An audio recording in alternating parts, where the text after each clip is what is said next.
Hello students and welcome to Ambition Study Centres online classes. कैसे हैं सभी?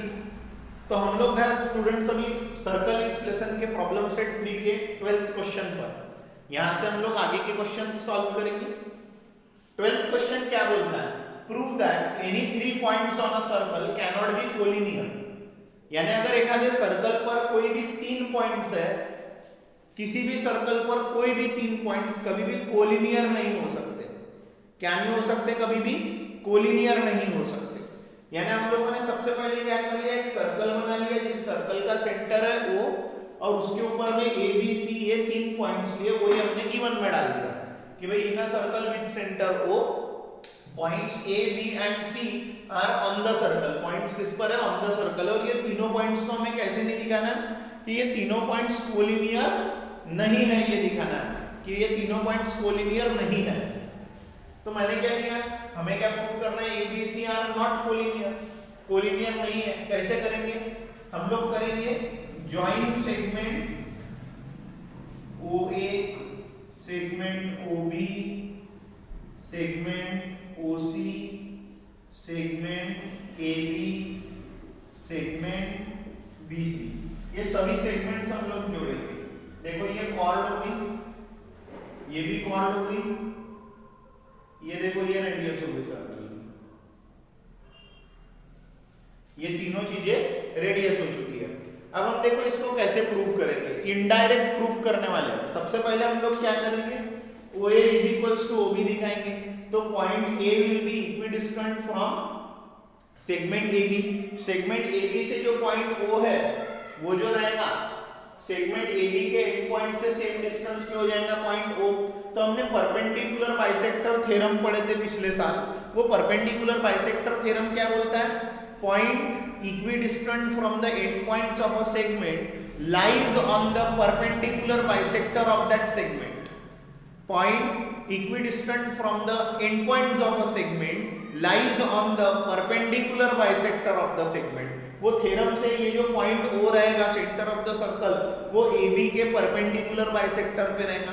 Same उसी प्रकार से हम लोग इसका BC सेगमेंट का भी क्या बोलेंगे, point O lies on the perpendicular bisector of segment BC। यही बोलेंगे हम लोग कि BC के परपेंडिकुलर बाइसेक्टर पे ही होता है। अब हमको क्या दिख रहा कि भाई ये जो है AB और BC के जो परपेंडिकुलर बाइसेक्टर है वो एक दूसरे को जाके कहाँ इंटरसेक्ट होते हुए दिख रहे हैं? O पर इंटरसेक्ट होते हुए दिख रहे हैं। परपेंडिकुलर बाइसेक्टर्स O पर इंटरसेक्ट हो रहे हैं। लेकिन अगर AB और BC ये ABC पॉइंट में कोलिनियर लेता हूं तो क्या होगा?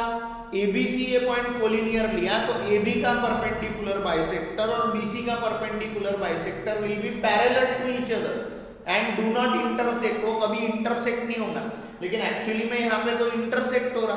तो अगर ABC कोलिनियर है तो वो इंटरसेक्ट नहीं होता है, लेकिन यहाँ क्या हो रहा है? इंटरसेक्ट हो रहा है। तो ABC कोलिनियर होंगे क्या? नहीं। तो यहाँ पर हम लोग जो प्रूफ लिखेंगे वो इनडायरेक्ट वे में प्रूफ लिखेंगे। ठीक है, तो जैसा मैं लिखूंगा आप लोगों को समझ में आएगा। मैंने इसलिए इसको इसलिए जोड़ा। अब मैं बोलूंगा segment OA is congruent to segment OB, radius of same circle. आराधन में सभी के रेडियस ऑफ सेम सर्कल। उसके बाद में ये OA is equals to OB है, therefore point O is equidistant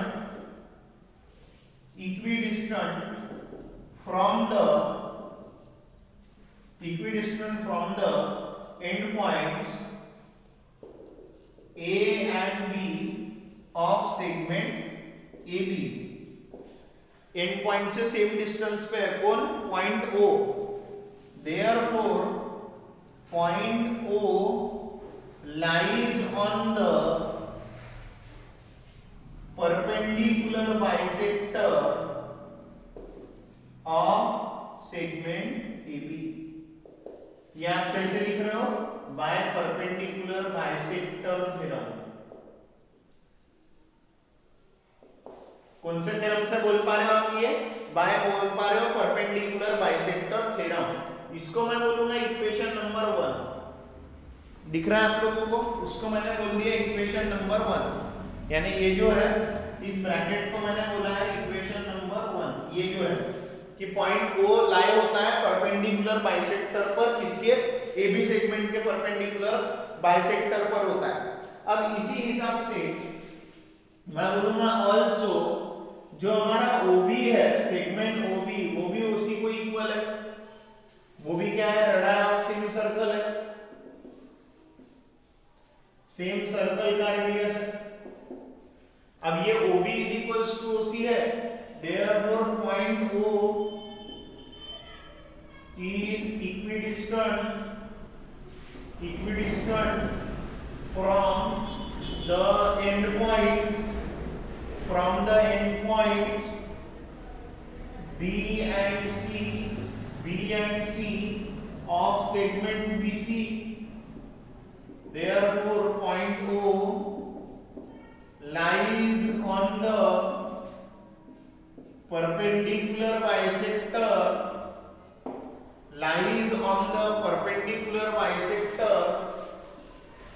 of segment BC by perpendicular bisector theorem, equation number 2। अब 1 और 2 से क्या मिल रहा है, यानी देखो पॉइंट O AB के भी परपेंडिकुलर बाइसेक्टर पे है, पॉइंट O BC के भी परपेंडिकुलर बाइसेक्टर पे है। तो 1 और 2 हमें क्या बता रहा, perpendicular bisectors of AB and BC intersect each other at point O. From 1 and 2, from equation 1 and 2 we get perpendicular bisectors of segment AB and segment BC intersect each other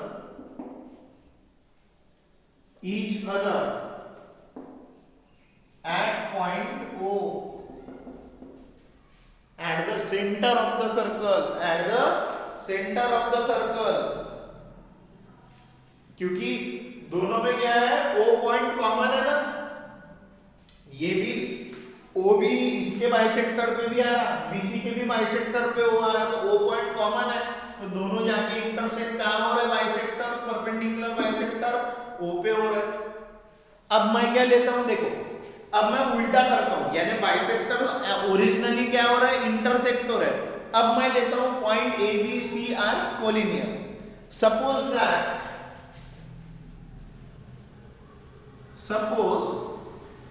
points A, B and C are collinear, then ये हमने suppose कर लिया, then क्या होगा, collinear ले लेने से क्या हो जाएगा, कोलिनियर ले लेने की वजह से इनके जो परपेंडिकुलर बाइसेक्टर्स रहेंगे, ये परपेंडिकुलर बाइसेक्टर्स कैसे रहेंगे, parallel. Then the perpendicular bisectors of segment AB and segment BC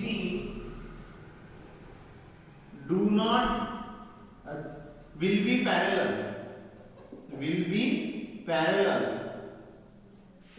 and do not intersect। लेकिन एक्चुअली में क्या हो रहा है, इंटरसेक्ट हो रहा है। जब कोलिनियर होते हैं तब इंटरसेक्ट नहीं होते हैं। देखो ना, ये 3 पॉइंट्स है, ये और ये, इनके परपेंडिकुलर बाइसेक्टर्स डालेंगे तो ये एक दूसरे को पैरेलल रहेंगे ना, इंटरसेक्ट थोड़ी होंगे, इंटरसेक्ट थोड़ी होते कोलिनियर पॉइंट्स पर के, है ना, will be parallel to each other. इसका रीजन रहेगा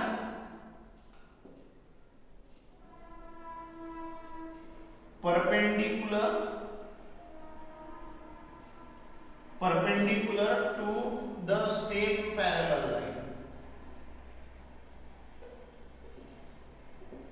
ये कंसेप्ट रहेगा, the perpendicular bisector of segment AB and BC will be parallel and do not intersect। क्योंकि हमें पता है एक लाइन पे दो परपेंडिकुलर्स डाले तो वो आपस में कैसे होते हैं, पैरेलल होते हैं।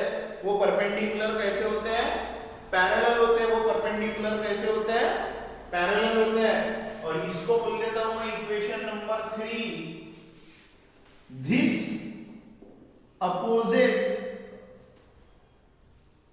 opposes equation 3, this opposes equation 3, therefore this is contradiction।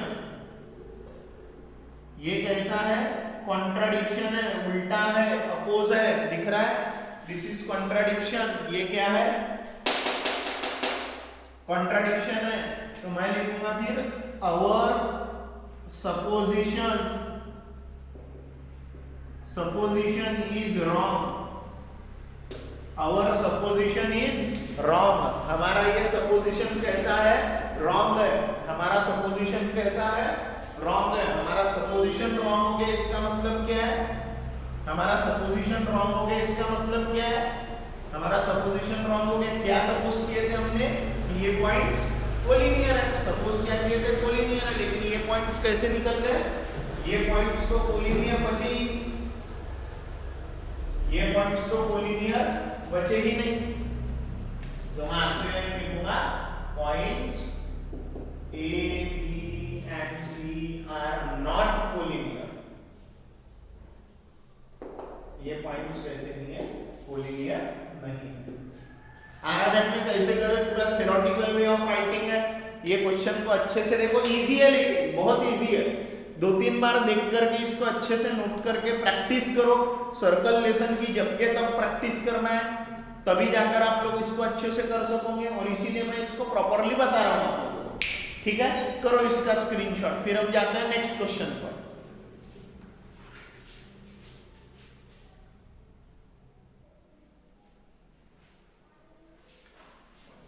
So students, अब देखो इसके बाद में जो क्वेश्चन नंबर 13 है, क्वेश्चन नंबर 14 है, वो आप लोगों के लिए होमवर्क है, वो आपको आना चाहिए।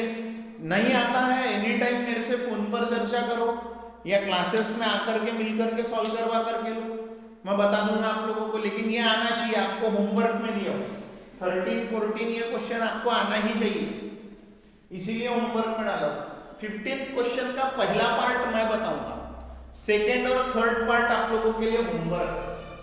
फर्स्ट पार्ट मैं बताऊंगा, सेकेंड और थर्ड पार्ट इसका, सेकेंड एंड थर्ड पार्ट ये आपके लिए होमवर्क है। सेकेंड और थर्ड पार्ट होमवर्क है, क्योंकि प्रीवियस क्वेश्चन एक्सरसाइज में ऐसे क्वेश्चंस हम लोगों ने सॉल्व किए, ठीक है।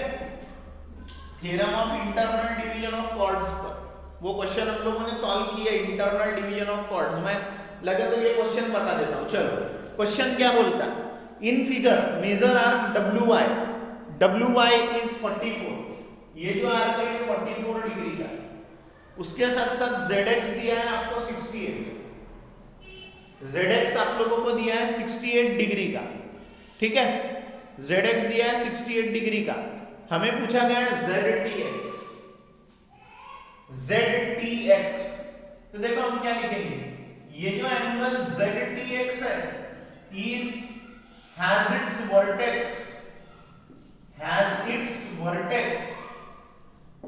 has its vertex inside the circle। इनका जो वर्टेक्स है ये कैसा है, सर्कल के अंदर है, सर्कल के अंदर है ये vertex. Angle ZTX has its vertex inside the circle, circle के अंदर है। And arcs WY and arc ZX are its vertically opposite arcs। कैसी आर्क्स है वो, उसकी वर्टिकली अपोजिट आर्क्स है। और अपन ने इसका थ्योरम पढ़े हुए हैं, इसका वर्टिकली अपोजिट आर्क्स है भाई ये ZTX का है, सर्कल के अंदर बन रहा, और इसकी ये दो अपोजिट आर्क्स है ZX और WY। तो जो ये मेजर एंगल ZTX होता है ये कैसे निकाला जाता है, half into sum of the vertically opposite arcs, major arc WY plus major arc ZX, half into 44 plus how much 68 half into 12 112 यानी ये हो गया 56 डिग्री का। यानी मेजर एंगल ZTX कितने का आ गया 56 डिग्री। सेकंड क्वेश्चन में आपको क्या पूछा हुआ है, आपको पूछा है TZ, दिया है WT आपको दिया है 4.8, TX आपको दिया है 8 दे दिया है और YZ दिया है आपको 26 और WT आपको पूछा हुआ है। देखो ये दिया है, ये दिया है, ये दिया है, ये दिया है, ये पूछा है। Theorem of internal division of chords by theorem of internal division of chords, theorem of internal division of chords. ठीक है, क्या होता है इंटरनल डिवीजन ऑफ कॉर्ड्स, आप लोगों को पता है WT into TX YT into TZ, ये होता है theorem of internal division of chords. WT आपको पूछा है, TX आपका 8 है, YT आपको दिया है 26 और WT नहीं, WT आपका 4.8 है, मैंने दूसरे इसको लिख लिया। TZ पूछा है, TZ पूछा हुआ है ना, क्या पूछा हुआ है TZ, क्या पूछा हुआ है TZ, मैंने बाकी सारी वैल्यूज बराबर लिखा ना, यस। YT अपना 6.4 है, ठीक है 6.4 हो गया, दो क्वेश्चन से वहां पर तो मिस्टेक हो गया, ठीक है।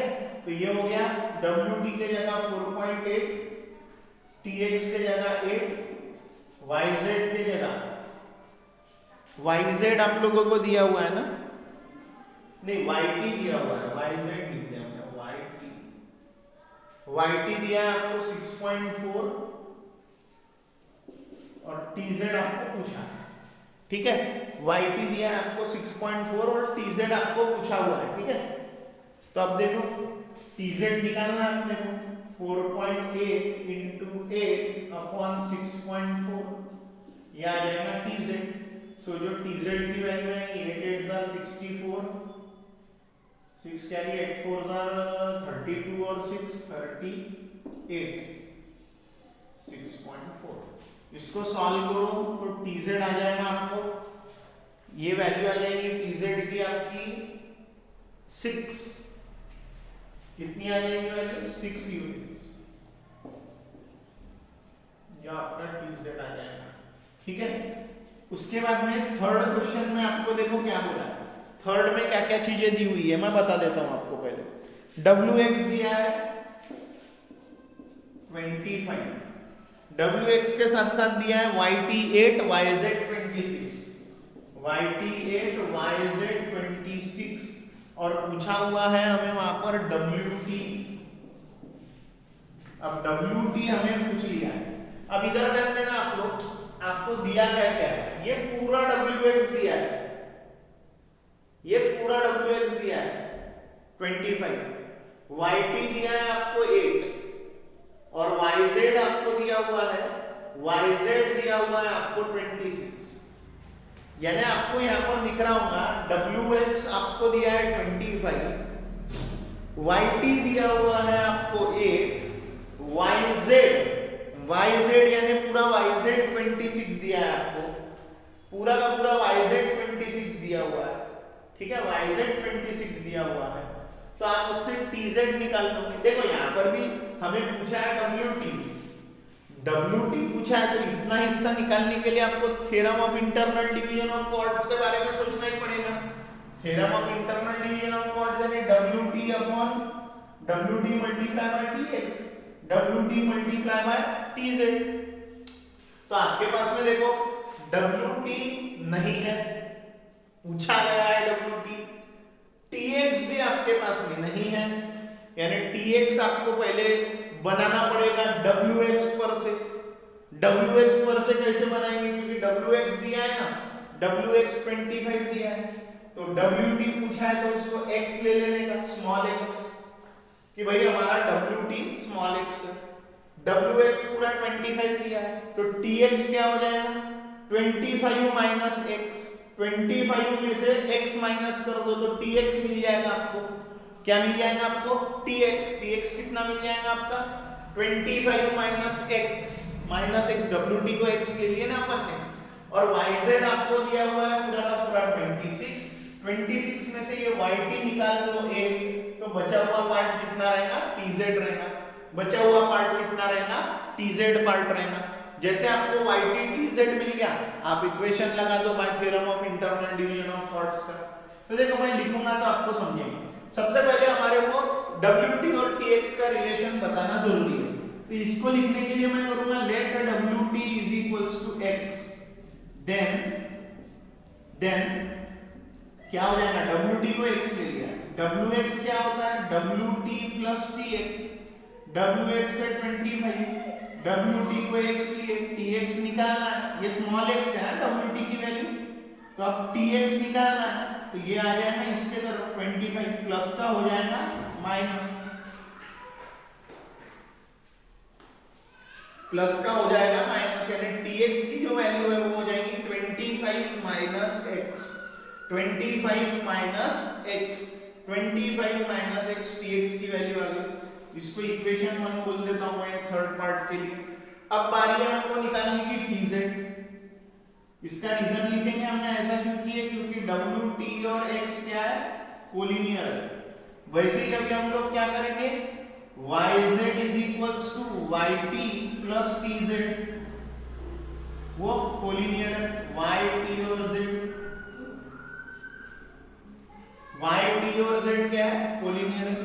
yz का वैल्यू कितना है, yz हमने क्वेश्चन में देकर के रखा हुआ है 26, व्हाट इज yt इज 8, उससे हमें मिल जाएगा tz मिल जाएगा 26 में से 8 गए तो tz मिल जाएगा हम लोगों को 18, इक्वेशन नंबर 2। ध्यान रहे ये 13-14 होमवर्क किया था, ठीक है, और होपफुली आप लोग इतने पार्ट का कर लो स्क्रीनशॉट, पहले पार्ट का मैं इरेज कर रहा हूं ये पहला part,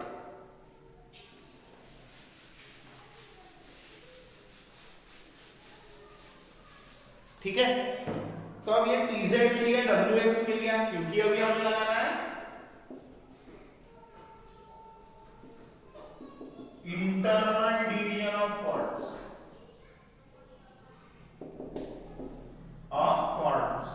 internal division of parts क्या बोलता है internal division of part, wt into tx, yt into tz, wt है इन लोगों का अपना wt है x, tx हम लोगों ने निकाला है 25 माइनस x, yt है हम लोगों का yt है 8 दिया हुआ है ये क्वेश्चन, और tz हमने निकाला 18, तो ये हो जाएगा 25 into x 25x minus x square, 8 8 are 64, 8 1 are 8 और 144।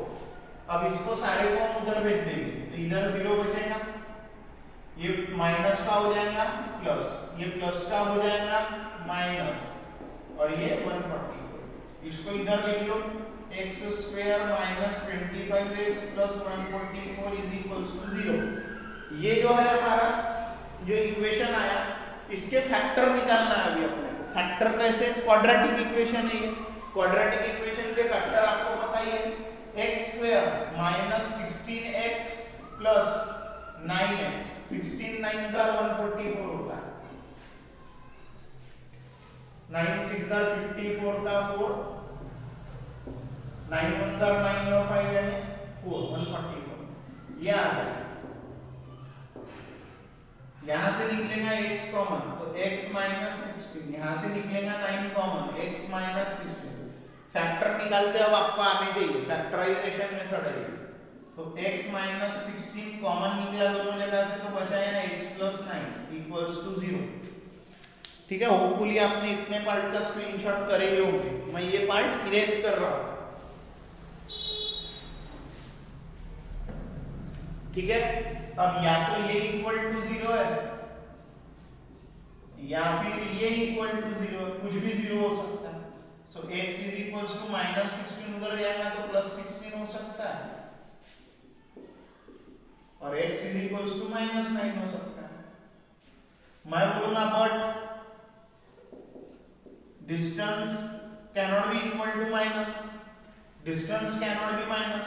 मैं बोलूंगा लेंथ ऑफ सेगमेंट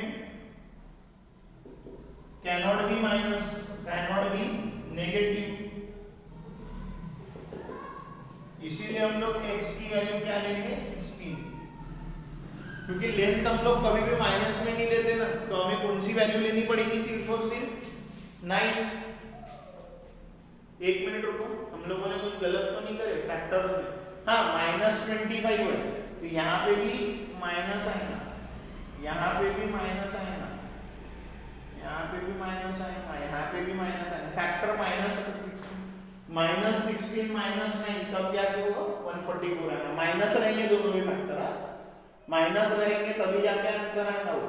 तो यहाँ माइनस निकला तो यहाँ पे माइनस हो गया, यहाँ से कॉमन निकला माइनस, माइनस माइनस का हो जाएगा ये भी प्लस। तो एक तो x इज इक्वल्स टू 16 आया और x इज इक्वल्स टू 9 आया। हमें पूछा क्या था wt को हमने x लिया था, देयरफॉर हम बोलेंगे wt इज इक्वल्स टू 16 और wt इज इक्वल्स टू 9। कुछ भी ले सकते, कुछ भी रह सकता है, समझ में आया, दोनों में से कुछ भी हो सकता है wt। ठीक है, ये रहा हमारा आंसर।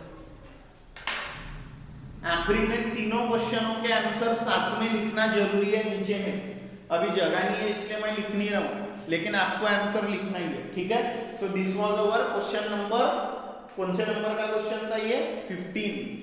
क्वेश्चन नंबर 15 मैंने आपको बताया, वो इसलिए बताया ताकि आपको theorem of internal division of chord वाले जो 2-3 छोटे-छोटे थ्योरम है उनको कैसा कैलकुलेटिव वे में सॉल्व करना है वो आपको समझे इसलिए। ठीक है, इनका करो स्क्रीनशॉट।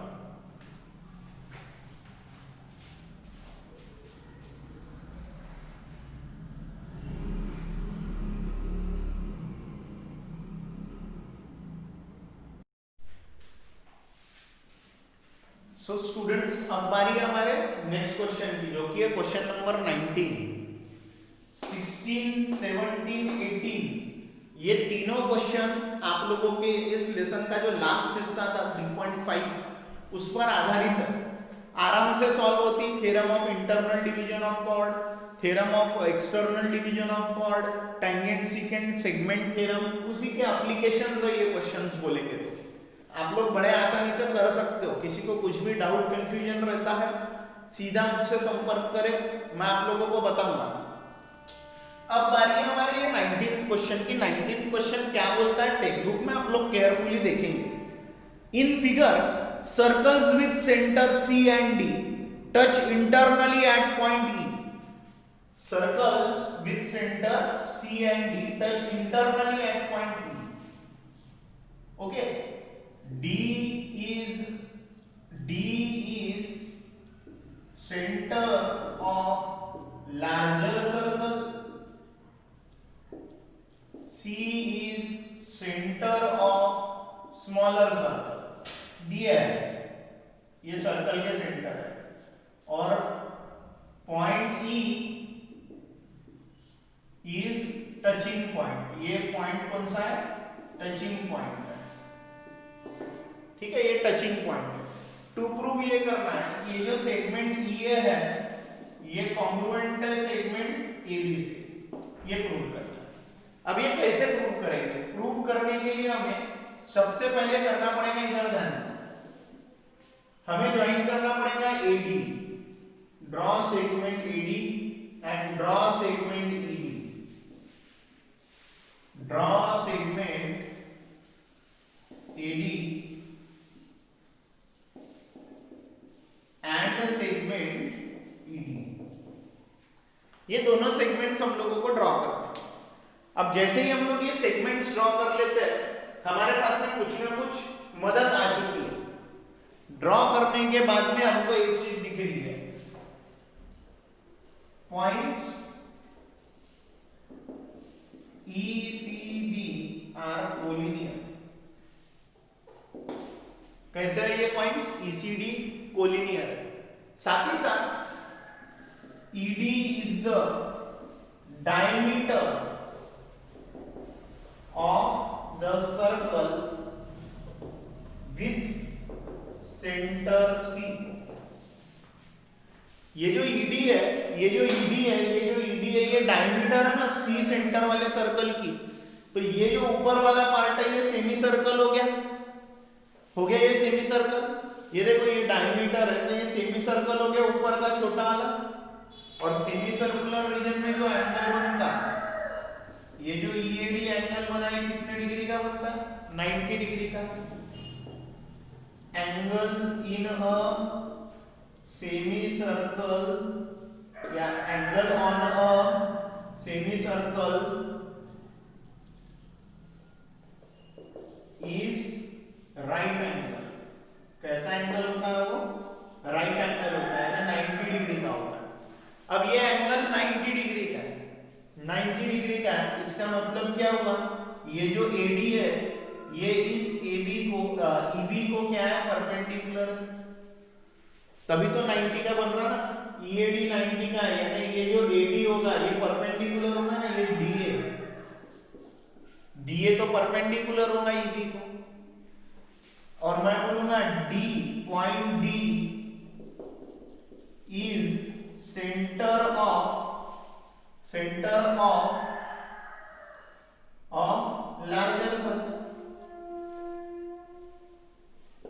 लार्जर सर्कल का सेंटर है। Point D is centre of larger circle. Point D जो है ये बड़े सर्कल का क्या है? सेंटर है। Perpendicular drawn from the center of the circle to the chord bisects the chord. Perpendicular drawn from the center of the circle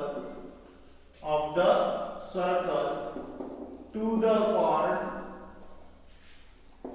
bisects the chord. Cord को क्या कर देता है? वो बाइसेक्ट कर देता है। कॉर्ड को क्या कर देता है? वो बाइसेक्ट। ये देखो ये परपेंडिकुलर कॉर्ड पे डाले सर्कल के सेंटर से, ये बड़े सर्कल का सेंटर है D है, तो वो बाइसेक्ट करता है, यानी बाइसेक्ट कर दिया उसने। सेगमेंट EA जो है वो कॉन्ग्रुएंट आ गया है सेगमेंट AB को। ये हम लोगों ने कर दिया है। सिंपल, लेकिन थियोरेटिकल वे में थोड़ा सा ध्यान से केयरफुल होकर के आपको इसका प्रूव करना हो। कैसा? हमें वही दिखाना था EA इक्वल टू AB, तो हमने वहां पर कंसेप्ट का यूज करे फ्रॉम गिवन इंफॉर्मेशन, जो इंफॉर्मेशन उस क्वेश्चन को सॉल्व करने के लिए दी थी। 16, 17, 18 में अगेन बता रहा हूँ, इजी क्वेश्चन है, अटेम्प्ट करो। नहीं आते हैं तो मुझसे पूछो और सॉल्व करो, अच्छे से सॉल्व करो, क्योंकि इसके बाद में आप कॉपी चेकिंग भी रहेगी। फटाफट से प्रेजेंट भी लगाओ, इसका स्क्रीनशॉट करो।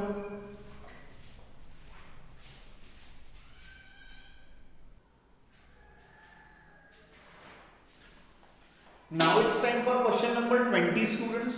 20वें नंबर का क्वेश्चन देखो क्या बोलता है। मैं क्वेश्चन पढ़ते भी जाऊंगा, उसका गिवन भी लिखूंगा और हम लोग उसके प्रूफ के तरफ कैसे जाएंगे वो भी बताता हूँ। It is activity based question, तो हम उसको उसी हिसाब से करेंगे, लेकिन कुछ चीजें यहाँ पर नहीं दी हुई है वो क्वेश्चन में, वो भी हम लोग इसमें ऐड करेंगे ताकि जब आप इसको प्रिपेयर करते रहो तो वो चीजें आपको काम आए।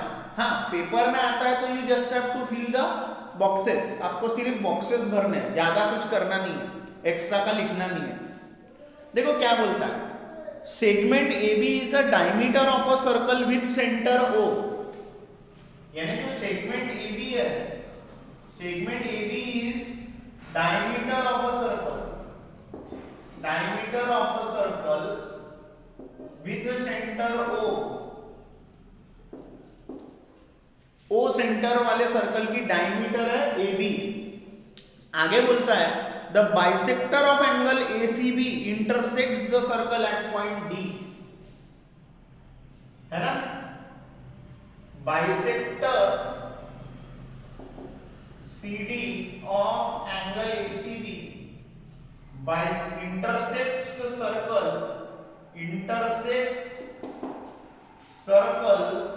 Eight point D. कहां पर इंटरसेक्ट करती है वो? डी पॉइंट पर वो इंटरसेक्ट करती है। कहां इंटरसेक्ट करती है? डी पॉइंट पर वो उसे इंटरसेक्ट करती है। अब आगे prove that AD is equals to BD, यानी इस AD को इस BD से इक्वल दिखाना है, यानी ये AD को BD से इक्वल दिखाना है। अब ये दिखाने के लिए हम लोग क्या करेंगे? ये सर्कल का सेंटर है। सबसे पहले आपको स्टेप प्रूफ में यही करना है और आपको दिया भी है, ड्रॉ सेगमेंट OD दिया है आपको, ड्रॉ सेगमेंट OD। अब इस OD को हमको क्या दिखाना है मालूम है? कि ये OD परपेंडिकुलर बाइसेक्टर है AB का, ये दिखाना है। देखो अगर मैंने इस OD को इसका AB का परपेंडिकुलर बाइसेक्टर दिखा दिया, क्या दिखा दिया? परपेंडिकुलर बाइसेक्टर, तो यहां और यहां एंगल 90-90 का होगा।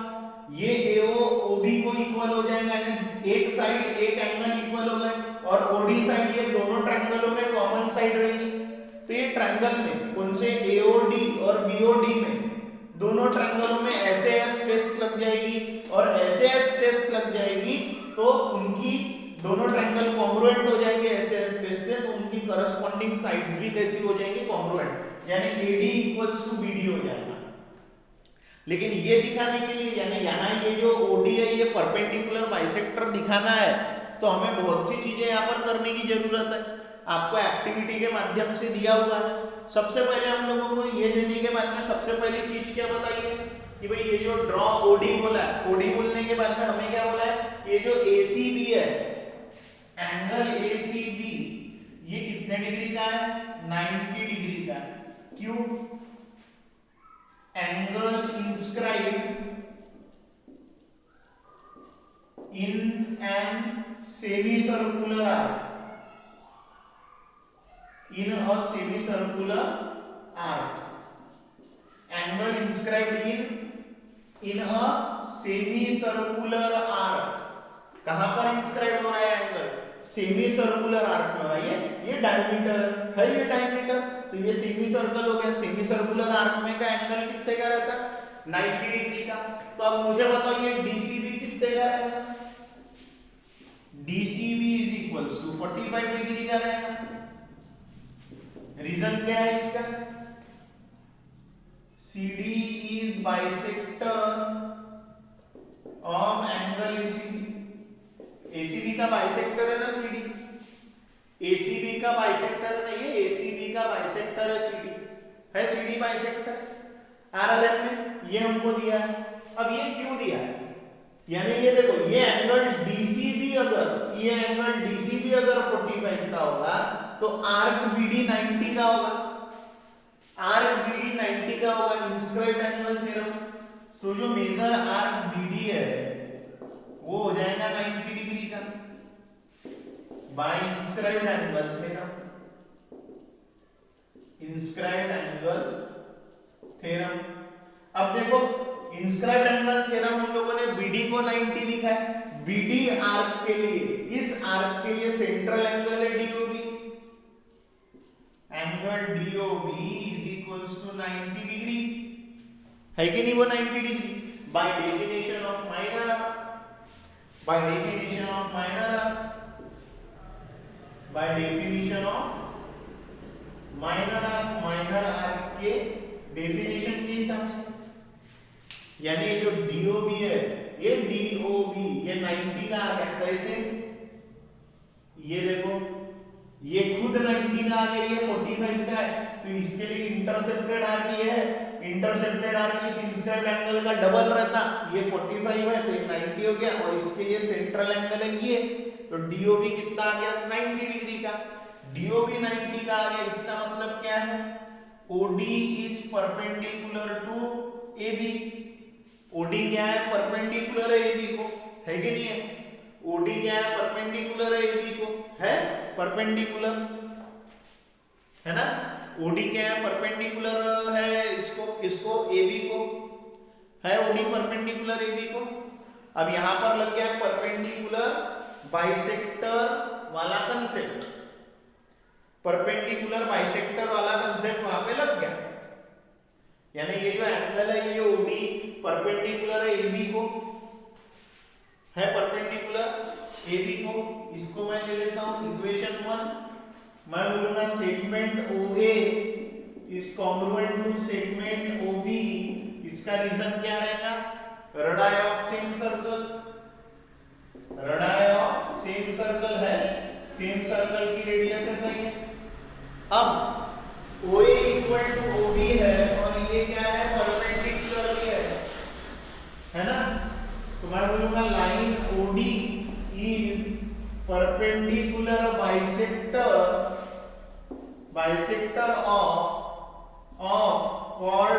ऑफ डायमीटर AB, या फिर आपके बुक में जो दिया है वो लिखोगे perpendicular bisector of segment AB लिखा है तो सेगमेंट AB लिखेंगे टेक्स्ट बुक में जो दिया है, ऑफ सेगमेंट AB है परपेंडिकुलर बाइसेक्टर दिया है। लाइन OD क्या है? परपेंडिकुलर बाइसेक्टर है। परपेंडिकुलर बाइसेक्टर यानी ये साइड इसे इक्वल है, ये एंगल 90 का और ये साइड कॉमन है, ये देखो OD साइड, तो वो दिया नहीं है वहां पे, ये एक्स्ट्रा का पार्ट में लिख के दे रहा हूं कि भाई अभी हम लोग डायरेक्ट लिख रहे हैं ना कि भाई अपने को क्या दिखाना है? Segment AD is congruent to segment BD, ये हमको दिया है ना इस पर से, ये परपेंडिकुलर बाइसेक्टर, इनको परपेंडिकुलर बाइसेक्टर दिखाया क्यों? क्योंकि अब हम लेंगे ये ट्रायंगल AOD और ट्रायंगल लेंगे दूसरा BOD, AOD लेंगे और BOD लेंगे, वो हो जाएगा segment AO congruent segment BO, radius of same circle, ये इक्वेशन 2, ये equation 2 by equation 2। Angle AOD is congruent angle BOD each 90 degree, दोनों भी कितने डिग्री के एंगल्स है? 90 डिग्री के है। और सेगमेंट जो है ये जो OD है ये दोनों इसमें क्या है? सेगमेंट वो कॉमन है, इसलिए जो ट्रायंगल है AOD ये कॉन्ग्रुएंट हो गया है ट्रायंगल से। कौन से ट्रायंगल से? BOD ट्रायंगल से। By which test? SAS test. और ये हो गया अपना by CSCT corresponding sides of congruent triangles. समझ में आ रहा क्या आप लोगों को? क्लियर हो रहा क्या? तो ये है हमारा क्वेश्चन नंबर 20। इजी है, एक्टिविटी बेस्ड है, लेकिन ये पार्ट वहां मिसिंग है, ये पार्ट बता करके वो आता है लेकिन चलता, पेपर में आप ये पार्ट नहीं करोगे, आपको समझाने के लिए मैंने ये लिख करके दिया हूं, ठीक है ना, कि भाई ये कैसे इक्वल हुए, उसका एक्सप्लेनेशन वहां दिया नहीं है ना, तो मैंने ये करके दिया हूं, ठीक है। होपफुली आप लोगों को ये चीज समझ में आई होगी, ठीक है। आप लोग करो इसका स्क्रीनशॉट।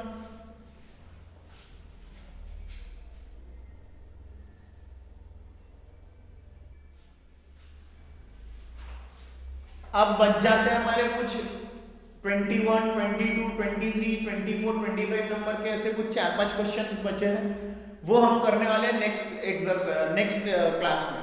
आप लोग अच्छे से यहाँ तक का सारा चीजें प्रिपेयर करके रखो, होमवर्क क्वेश्चन भी सॉल्व करके मुझे भेजो आप लोग PDF बना करके क्लासेस के नंबर पर, फटाक से जितना जल्दी प्रैक्टिस करके सॉल्व कर सकते हो। जो क्वेश्चन आप लोगों ने अभी आज पढ़े वो सबसे पहले प्रैक्टिस करो, बाद में फिर एक्स्ट्रा क्वेश्चन और होमवर्क क्वेश्चन के ऊपर में जाओ, ठीक है।